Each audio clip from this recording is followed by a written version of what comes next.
অভয়পুৰীত বিশ্ব মহাবীৰ চিলাৰায়ৰ স্থায়ী প্ৰতিমূৰ্তি প্ৰাংগণত উদযাপন বিশ্ব মহাবীৰ চিলাৰায়ৰ ৫১৬তম জন্ম জয়ন্তী। উক্ত জন্ম জয়ন্তী অনুষ্ঠানৰ কাৰ্যসূচী অনুসৰি পুৱা পতাকা উত্তোলন, বন্তি প্ৰজ্বলন আৰু চিলাৰায়ৰ স্থায়ী প্ৰতিমূৰ্তিত মাল্যাৰ্পণকে ধৰি বিভিন্ন কাৰ্যসূচীৰে উদযাপন কৰা হয় মহাবীৰজনাৰ জন্ম জয়ন্তী। আজি মহাবীৰ চিলাৰায়ৰ জন্ম জয়ন্তী উদযাপনস্থলীৰ পৰা পুনৰবাৰ কোচ ৰাজবংশীসকলৰ জনজাতিকৰণৰ দাবী উত্থাপিত হয়। উক্ত অনুষ্ঠানত উপস্থিত থাকে অভয়পুৰী উত্তৰ বিধানসভা সমষ্টিৰ প্ৰাক্তন বিধায়ক ভূপেন ৰায়, বিশিষ্ট সমাজসেৱক ৰুদ্ৰ পাঠক আদিকে ধৰি বহু কেইজন গণ্যমান্য ব্যক্তি।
বিশিষ্ট ব্যক্তিসকল, আই মাতৃসকল, ভণ্টিসকল আদিৰে উপস্থিত মাননীয় প্ৰাক্তন বিধায়ক ভূপেন ৰায় ডাঙৰীয়া, আমাৰ বঙাইগাঁও জিলাৰ ভাৰতীয় জনতা দলৰ সভাপতি উজ্জ্বল কান্তি ৰায় ডাঙৰীয়া আৰু সংবাদ মাধ্যমৰ বন্ধুসকল, অভয়পুৰীত আজি ৫১৬তম ক্ষেত্ৰখনত আমাৰ যি জাতীয় সমস্যা জনজাতিকৰণ আৰু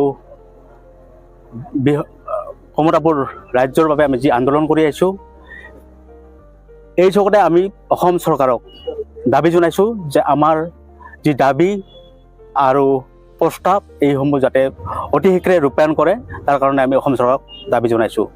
আমাৰ প্ৰথম কাৰ্যসূচীখিনিতো হৈ গ'ল, পতাকা উত্তোলন, বন্তি প্ৰজ্বলন আৰু মাল্যাৰ্পণ। এইখিনি হোৱাৰ পিছত আমাৰ এতিয়া সাংস্কৃতিক শোভাযাত্ৰা হ'ব।